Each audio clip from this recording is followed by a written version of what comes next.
Why do birds suddenly appear? Oh, so that's the song that they kept playing in the trailer. I thought it was pure imagination the whole time. Like, I knew it wasn't pure imagination, but I was like, what other notes to, like, any other song starts off like that? Of course it's that song.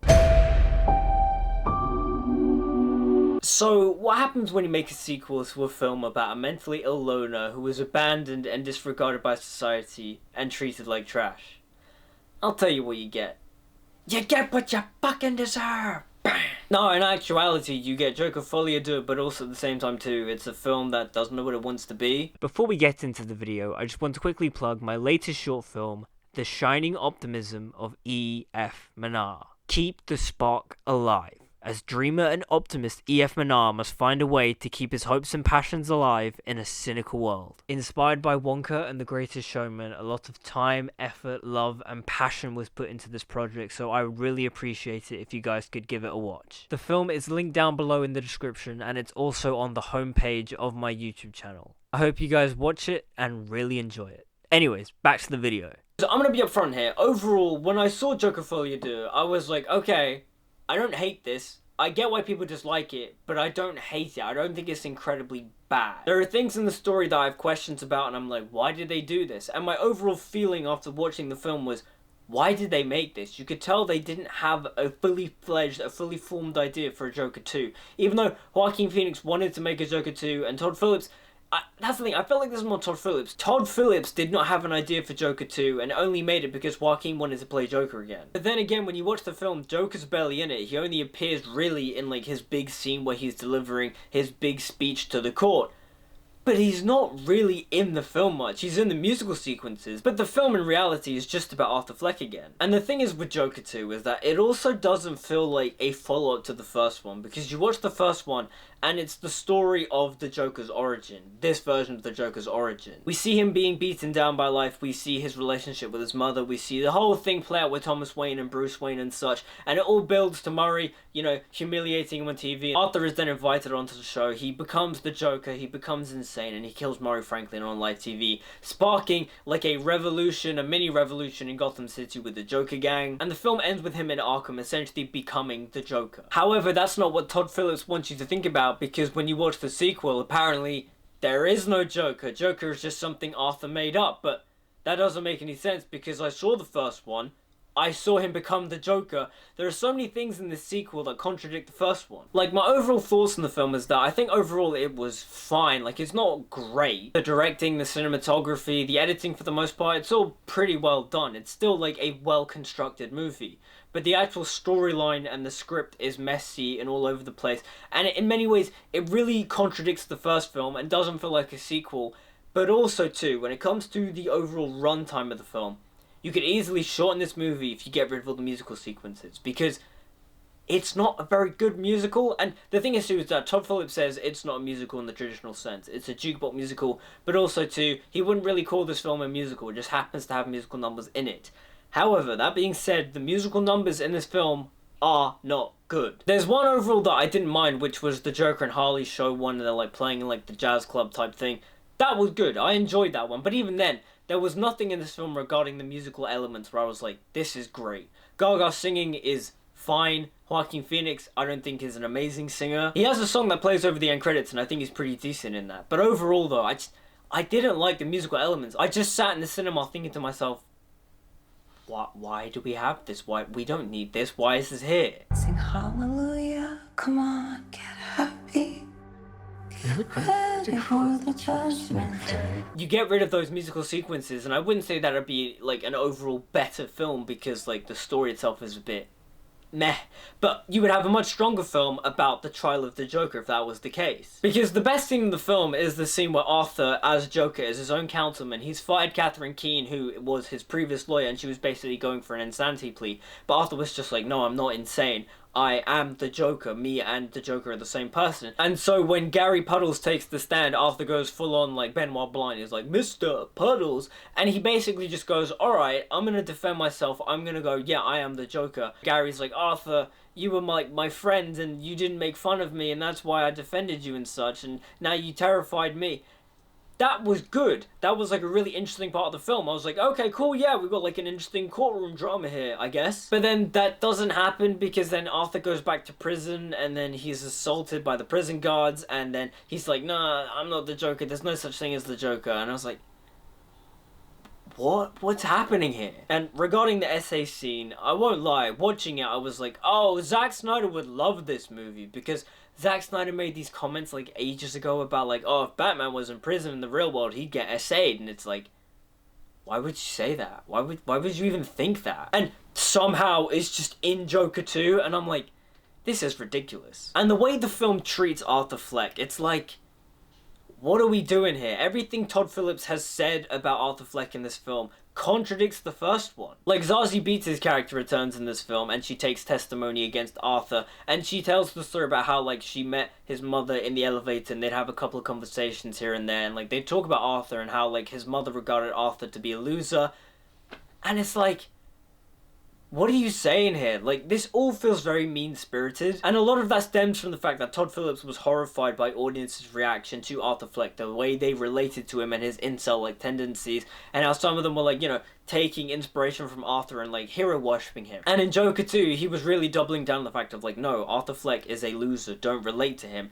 But at the same time, too, you can still do that without completely disregarding everything that happened in the first film. Like, in interviews, Todd Phillips is saying that Arthur Fleck is not the Joker, there was no such thing as the Joker, when you read the last line of the Joker script and it says he is the Joker. Like, I just find it a bit baffling how, like, the director is contradicting his own story. Which doesn't even really make sense either, because there's the bit in the courthouse where it explodes and the Joker gang try to, I mean, they accidentally do it too, they accidentally save Arthur, and then Arthur's in the getaway car and he's just like, wait, no, what am I doing here? No, I'm gonna get out, I'm gonna run away. And it's like, so he's condemning the actions of the fake Jokers. So I don't really know what Phillips is trying to say when he says there is no Joker, because, like, there is a Joker. Like, Arthur is even condemning the actions of the Joker gang. I'm a bit confused at what he's trying to say. And I realized just now, I haven't even mentioned Lady Gaga as Harley Quinn, or Lee Quinzel, or whatever.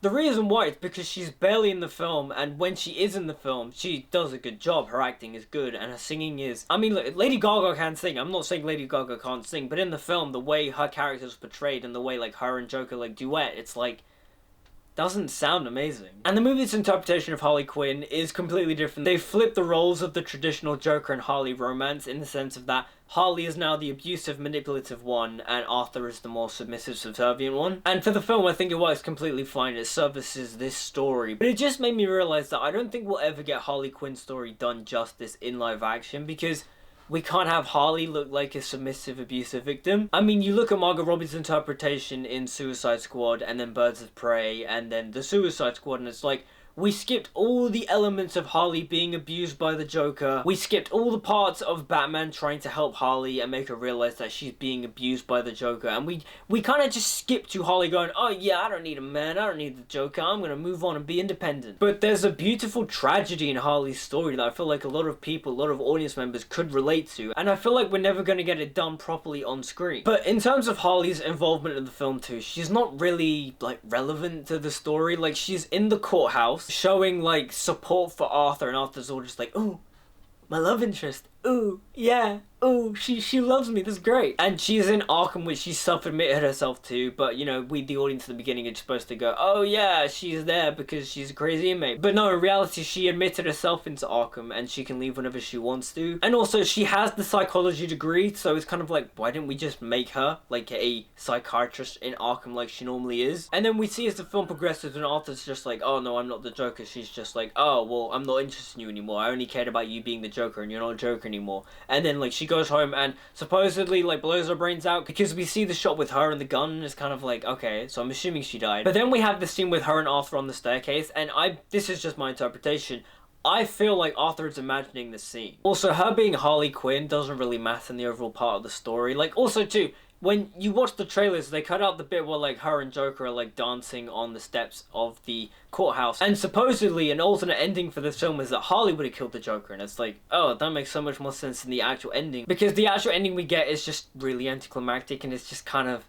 It's lame. It's like Arthur is told, oh hey, you've got a visitor, so he goes to see the visitor, and before he even gets there, one of the inmates like confronts him, and we've seen this inmate basically be like a Joker fanboy throughout the whole film. You know, he does the whole reference of, oh, you get what you fucking deserve, and then shanks him, and then Arthur's bleeding out, and then like in the background you see him like carve the scars in his mouth, the smile scars that Heath Ledger has, which I'm assuming is an homage. Like, in no way, shape, or form am I just like, oh yeah, that's Heath Ledger's Joker. Whoa. Like, I feel like the whole idea of that scene is that anyone can become the Joker, and that the legacy of the Joker will live on, and it isn't just Arthur Fleck. I don't know, I just think it's a lame ending, and I feel like the original ending, which supposedly is Harley killing Joker on the courthouse steps, I feel like that would have been way more impactful, and in many ways I feel like it would have serviced the story more. And look, the acting all around is great. Lady Gaga is good, Joaquin Phoenix is good, Brendan Gleeson's in this and he's great, Steve Coogan's in this first scene and he's really good, same with Catherine Keener. But I won't lie, watching the film I was like, what is the point of this? What are we trying to say? Like, it's meant to be an epilogue to the first one,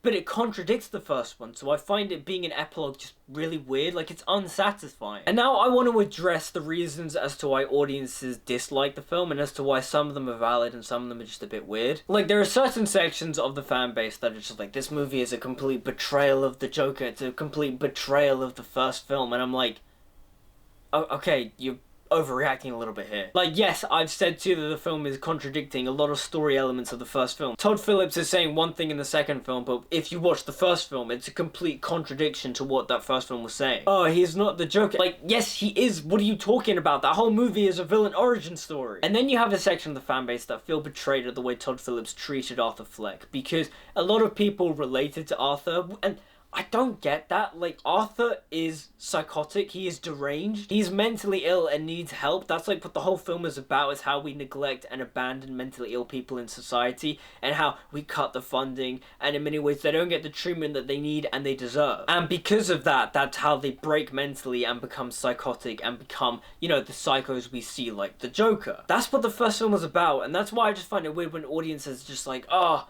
I related so much to Arthur Fleck. I'm like, why? He's a crazy person. The glorification of the Joker in the first film isn't intentional. You can tell that because, like, the way the film constructs everything, it's dark, it's twisted. Whilst the score is, you know, kind of triumphant when Joker does the bloody smile thing, it's not meant to be like a, whoa, look at him, look how great the Joker is. It's meant to be a, oh yeah, he's now become the Joker. And when you get to the sequel and Joker's all like, oh, I'm not the Joker, yes, that is the criticism I will lob at the film, and I am with the audiences when they're just like, no, it's a betrayal of the first film. Like, yes, I agree with that. But when people are just like, oh, Joker doesn't do anything in this film, he's not the hero he was, I was like, what are you talking about? He's a psycho. But when they say things like, oh, it's a complete betrayal of the character, and oh my god, they made him such a loser and really pathetic, and it's like, but he was that in the first film. Like, yes, I wanted to see more Joker. Like, the best parts of the film is when Joaquin Phoenix gets to play the Joker. But you can't say that overall the film is bad because you hero worshipped Arthur Fleck in the first film. Like,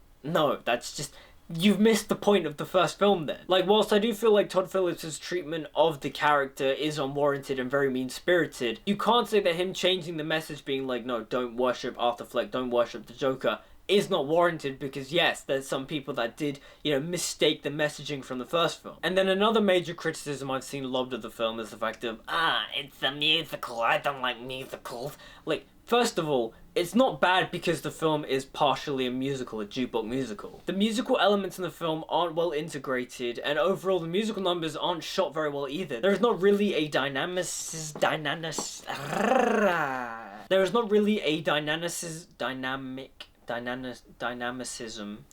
The musical sequences aren't dynamic, there's not a momentum to it, the singing is not spectacular, and they just feel really out of place. Like, when they just randomly start singing, you're like, why? This doesn't fit the tone. I think in a better film it could have, but overall in the film we got, it just doesn't work. You know, Arthur will just be watching TV in prison and then all of a sudden he'll just start singing. Why? I don't know. Why is no one reacting to it? I don't know. For once in my life, I have someone who needs me. I think trying to radically change the tone of the first film in the second film is just weird, because there are so much of the visual elements of the film, the DNA of the film, that are very similar to the first one. Like, Lawrence Sherr's cinematography is stunning. Todd Phillips' overall direction, aside from the musical sequences, is good. You can feel the core DNA of the first film in this one. However, when you get to the musical sequences, they're not well shot, and also they're just contradictory to the overall tone and style of the first film. Oh, also, speaking of like little story elements, do they even reference Thomas and Martha Wayne?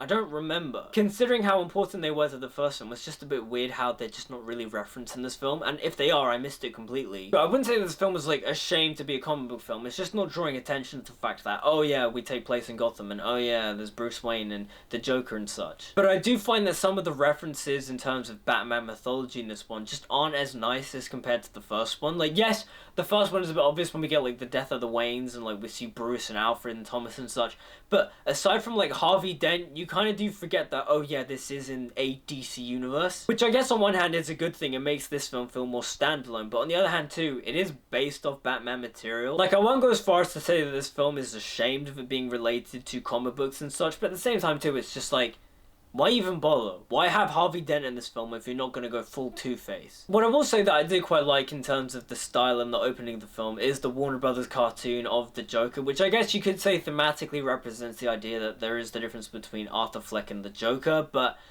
for me, it just doesn't work, especially after watching the first film, because the whole point of the first film is that Arthur Fleck descends into madness and becomes the Joker. Like, this movie just contradicts that. Todd Phillips in the sequel keeps saying that there is no Joker, but that contradicts the first film, and I think that's, like, in many ways the critical flaw of this film. That and the musical numbers aren't very good, and in many ways, like, why are they there? It's doesn't make any sense. You can make a much better story by just having it be an epilogue to the first one and just being a courtroom drama of the trial of the Joker. Also, more Harley Quinn. I don't know why she's barely in the film. It's just weird considering how she's like a massive selling point for the sequel, but she's barely in it. But yeah, I'm tired now. I've talked enough about Joker. But those are my thoughts on Joker Folie Deux, or Joker 2. Is that even how you say Joker Folie Deux? Anyways, it doesn't really matter. Those are my thoughts on it. What did you guys think about Joker 2? Did you like it? Did you hate it? Did you love it? I'd like to know. Let me know in the comments down below. Like, comment, subscribe, follow me on social media, all the good stuff. Until we meet again, see you guys next time. I'm the